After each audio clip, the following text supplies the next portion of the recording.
बड़ा खौफनाक मंजर अभी आपके सामने आएगा। जो समझते हैं ना कि हुन सानू किने पूछना है, ये आप भूल जाएं। आई टेल यू, आर्मी के साथ जो कुछ हो गया है, they will reach out to everyone. Mind my words, they will reach out to everyone. Fate क्या होने जा रही है जो पीटीआई के चीफ हैं, उनका मुस्तकबिल क्या है।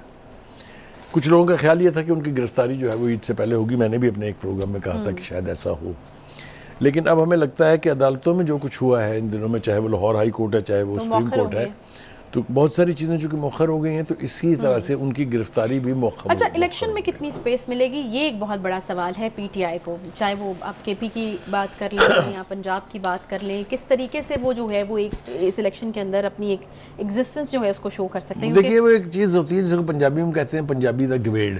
गवेड़ मीन के अंदाज़ा लगाना या पेशन गोई करना।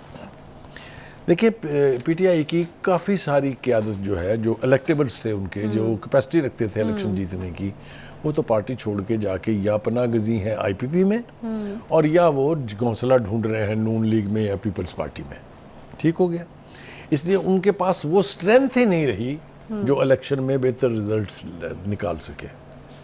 तो मैं नहीं देखता कि इस आने वाले इलेक्शन में पीटीआई बहुत बड़ी कोई स्टेक होल्डर होगी। अच्छा। मैं ये नहीं कह रहा कि वो बिल्कुल एलिमिनेट हो जाएंगे, सीटें उनके पास होंगी, उनके पास 20 सीटें हो सकती हैं, 30 हो सकती हैं, 35 हो सकती हैं, लेकिन वो किसी भी सूरत में नहीं। ये स्पेस दी कितनी जाएगी? जिस तरह अभी आप कह रहे हैं कि ये मौखर हुआ है मामला, यकीनन टला तो नहीं है। खान साहब की गिरफ्तारी हो जाती है, शाह महमूद कुरैशी साहब के बारे में जो उन्होंने कहा है वो आपको पता है, तो फिर मतलब ये स्पेस तो फिर बिल्कुल नहीं मिलेगी ना उनको। खतरा यही है। और दूसरी कोई बाहर होगा जो मुतहारब पार्टियां हैं या जो इसके मुकाबले में पार्टियां हैं, उनका भी यही ख्याल है कि शायद इस इलेक्शन में पीटीआई जो है वो एलिमिनेट हो जाए। लेकिन मैंने कहा कि मुझे नहीं लगता कि बिल्कुल वो सिरे से गायब हो जाएगी। यकीनी तौर पे उसकी प्रेजेंस ज़रूर रहेगी, लेकिन इतनी नहीं होगी कि वो कोई इफेक्टिव रोल अदा कर सके गवर्नमेंट मेकिंग में या अदरवाइज। अच्छा। तो ये तो, और दूसरी उसकी बड़ी वजह यह है कि अब उसकी एक के बाद दूसरी विकेट तसलसल के साथ गिर रही है। आपने देखा है कि एक के बाद दूसरा बंदा जो है पार्टी छोड़ रहा है। अभी ताज़ा जो है नज़र मोहम्मद गोंदल साहब, हालांकि बड़ी कमिटमेंट के लोग हैं, बड़ा पुराने सियासतदान है, वेटरन है, वो भी छोड़ गए हैं। फिर उसके बाद आरफ वाला से जो पीटीआई के टिकट होल्डर थे, अमीर हमजा खान रथ, वो भी छोड़ गए हैं। तो जिस रफ्तार से लोग डिसोसिएट हो रहे हैं पीटीआई से, ये अच्छा ओमन नहीं है। और ऐसे लग रहा है कि इमरान खान साहब जल्द जो है वो एक तरह से आइसोलेशन के शिकार हो जाएंगे, क्योंकि उनके बहुत करीबी जो फिदायीन उनके, जिनको आप कह सकते हैं, वो तो इस वक्त मुकदमात भुगत रहे हैं या गिरफ्तार हैं। अच्छा वकाई साहब, लेकिन कुछ लोग ऐसे हैं, मेरे ख्याल में उनका नाम लेना भी चूँकि ज़रूरी है, जो कि अपनी पूरी कैपेसिटी के साथ, अपनी पूरी स्ट्रेंथ को इस्तेमाल करते हुए यकीनन बहुत एग्जॉस्टिंग हो जाता है। तहरीक इंसाफ के बड़े प्रोमिनेंट रहनुमा अली मोहम्मद खान 7वीं मरतबा गिरफ़्तार कर लिए गए हैं। मतलब 7वीं मरतबा गिरफ़्तार करना, और अभी भी वो यानी कायम है 7 एम। देखिए, पहली बात तो ये है कि एक वक्त था जब उनको कोई पूछने वाला नहीं था। वो जो उनके दिल में आया उन्होंने किया। 9 मई को भी आप लोगों को अंदाज़ा नहीं है कि किसने क्या क्या किया। ये जो जाके आईपीपी की छतरी के नीचे बैठ गए हैं ना, ये जो लोग हैं, शाह महमूद कुरैशी हैं, असद उमर हैं, इन्होंने, इनका क्या परफॉर्मेंस थी, इनका क्या कंडक्ट था 9 मई के हवाले से, ये बड़ा खौफनाक मंजर अभी आपके सामने आएगा। ये लोग जो समझते हैं ना कि हम अब हुन सानू किने पूछना है, ये आप भूल जाएं। आई टेल यू, जो आर्मी के साथ जो कुछ हो गया है, they will reach out to everyone. Mind my words, they will reach out to everyone. ये लोग पहले समझते थे कि इनके ऊपर तो कोई हाथ डाल ही नहीं सकता। और इमरान खान के बारे में तो वो कहते थे ये हमारी रेड लाइन है, इसकी तरफ से जिसने देखा खून की नदियां बह जाएंगी। याद होने चाहिए ना आपको वो सारे बयान, वो कितनी खून की नदियां, क़यामत आ गई है, वो आपके सामने है। ये सब कुछ जो था, जो उन्होंने किया 9 मई को, अनपार्डनेबल है, नहीं उसकी माफ़ी मिलेगी किसी को भी।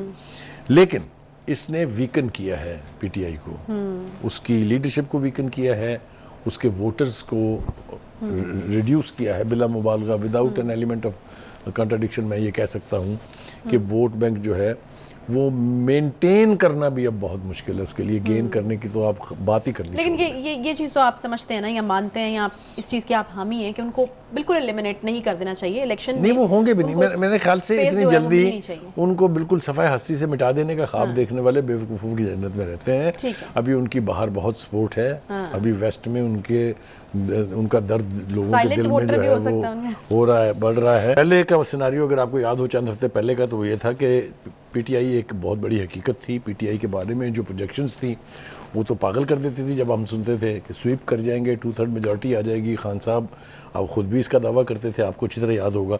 एक सडनली दे फील कि ये तो कहीं है ही नहीं जी, नाइदर हेयर नॉर देयर। तो उनकी प्रायोरिटीज़ भी बदल गई हैं, उनके एजेंडाज बदल गए हैं। तो ये तो एक रियलिटी है जिससे आपको यानी रिकनसाइल करना पड़ेगा। देयरफॉर अब वो ये नहीं कर रहे हैं कि पीटीआई से कैसे मिल के लड़ना है, इंतखाब कैसे जीतना है। अब वो ये कह रहे हैं कि जनाब पीटीआई तो विचों निकल गई है, अब हमने हुकूमत कैसे बनानी है, हम इलेक्शन कैसे लड़ेंगे, सीट एडजस्टमेंट होगी कि नहीं होगी, इस किस्म की गुफ्तगू ये एजेंडा है दुबई की मीटिंग्स का। लेकिन वहाँ पर मौजूद सारे हैं, आप देखिए वहाँ बिलावल भी हैं, वहाँ आसिफ जरदारी साहब भी हैं, वहाँ मरियम भी है, वहाँ नवाज शरीफ साहब भी हैं। वहाँ मैंने एक तस्वीर में देखा, मुझे तो लगा मौलाना फजल रहमान साहब भी वहाँ पहुँचे हुए हैं। अच्छा। इसी तरीके से जो प्राइम मिनिस्टर साहब गए थे, आपको पता है दौरे पर वापसी पर, वो भी वहाँ पहुंच गए हैं दुबई में। तो ये कहना चाहिए कि it's a summit meeting in a way. जो सियासी जमातें हैं उनकी समिट है ये। अच्छा। उसमें बहुत सारे इश्यूज जो हैं उनके ऊपर गुफ्तगू हुई भी है, कुछ का हल निकल आया है, कुछ का हल अभी नहीं निकला है। मिसाल के तौर पे पीपल्स पार्टी और नून लीग के बीच चारों सूबों में कहीं ना कहीं सीट एडजस्टमेंट की गुंजाइश निकलेगी। ये मुझे बज़ाहिर वाज़े होता जा रहा है। देखिए, पीपल्स पार्टी को पंजाब में अपने आप को रिसरेक्ट कराना है, उसके दो तरीके हैं। एक तो ये कि वो जो जियाला नाराज़ हो के घर बैठा हुआ है, वो पोलिंग स्टेशन की तरफ का रुख नहीं करता। एक तो उनको रीएक्टिवेट किया जाए, उसके लिए आपको एक मैसिव कैंपेनिंग चाहिए जो कि अभी नहीं है, और जिसका अब मेरे ख्याल से टाइम भी नहीं है। 2-3 महीने हुए अगर इलेक्शंस हैं, तो मेरे ख्याल से वो काम अब अगली दफ़ा के इलेक्शन पे छोड़ देना चाहिए। नहीं तो अभी फिर क्या तरीका? अभी तरीकाकार ये होगा कि अंडरस्टैंडिंग के साथ सीट एडजस्टमेंट करके अपनी पोजीशन को पंजाब में बेहतर किया जाए। नहीं तो बुखारी साहब, क्या नून लीग मान गई है वो जो मैं अर्ज कुछ करूँ आपको, सीटें देखिए जिनका तकाजा था कि वहाँ वो पर कहते हैं ना कि कैंडिडेट हर कहीं ना चीज़ कहीं जो है that is subject to something. अगर पंजाब में पीपल्स पार्टी को कुछ गुंजाइश चाहिए तो फिर सिंध में नून लीग को चाहिए। अच्छा। आपको पता है कि नून लीग की सीटें वहाँ होती थी, गौस अली शाह थे, बहुत सारे लोग और थे, सलीम ज़िया साहब थे, वो हरचंद के प्रोविंशियल लेवल पर थे, लेकिन ये वो लोग थे जो वहाँ इलेक्शन जीतते थे। वो पिछले 2 इलेक्शन से आपने देखा कि वहाँ से नून लीग का सफाया हुआ है। इसी तरह से पीपल्स पार्टी जो है वो बलूचिस्तान में अच्छा परफॉर्म करती है, आपको पता है हमेशा से, लेकिन नून लीग भी वहाँ कोई ना कोई रिप्रेजेंटेशन उसकी होती थी, चाहे 2 सीटें हों चाहे 3 हों। इसी तरह केपीके में पीपल्स पार्टी बहुत कम, लेकिन नून लीग जो है वो वहाँ ज़्यादा यानी असर रसूख है उसका कुछ इलाकों में। ख़ास तौर से अमीर मुकाम साहब सवात में है, मेहताब अहमद खान अब्बासी जब थे तो वो हज़ारा डिवीज़न में थे। तो ये मेरा ख्याल से तय ये होगा कि ठीक है, हम आपको स्पेस देते हैं, आप आई scratch your back you scratch mine, ये वो जो ज़रबुल मिसल है उसके तहत ही ये फैसले होंगे। लेकिन और भी बहुत सारे एलाइड इश्यूज हैं। मिसाल के तौर पर अगर असेंबली टूटती है या अपनी मुद्दत पूरी करती है तो who will be the caretaker prime minister, that is again very important issue. ठीक है, इत्तेफाक तो होना। अब नाम तो बहुत सारे प्रोजेक्ट किए जा रहे हैं। अब जो ताज़ा प्रोजेक्शन आई है वो ये कि जी वो अपने जो बिलावल साहब हैं वो और जो मरीम नवाज़ हैं, ये तो प्रॉपरली प्राइम मिनिस्टर के कैंडिडेट्स हैं। अच्छा, ये तय हो गया। इसका मतलब ये है कि मेन गेम में ना नवाज शरीफ साहब आ रहे हैं और ना ही जरदारी साहब आ रहे हैं। तो ये अगली जनरेशन जो है, नेक्स्ट जनरेशन, उसके सामने अब ये है कि उन्होंने कैसे परफॉर्म करना है और कैसे इस मनसब तक पहुंचना है। एक और बात वो भी बहुत ज़रूरी है और उसके बारे में भी मुझे यकीन है कि बड़ी थ्रेडबेयर डिस्कशन हुई होगी कि जो आईपीपी है, जो इस्तेहकाम पाकिस्तान पार्टी है, इसके साथ कैसे डील करना है। सही।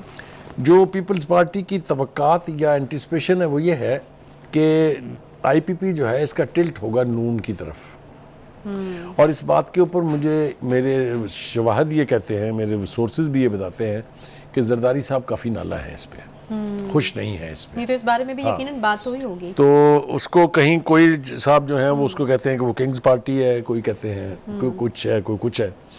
लेकिन ये बात बिल्कुल वाज़ेह है कि अगर उन्हें इलेक्शन अलायंस करनी है, अगर उन्हें सीट एडजस्टमेंट करनी है तो वो नून लीग के साथ होगी, पीपल्स पार्टी के साथ नहीं। ये भी हो गया जनाब। ठीक है। उसके बाद जनाब देखना ये है कि इलेक्शन जो है उसमें आपको पता है पंजाब की सबसे ज़्यादा सीटें हैं। जो भी पार्टी पंजाब में बेहतर परफॉर्म करेगी उसका हक बन जाता है एक तरह से कि वो सेंटर में हुकूमत बनाए।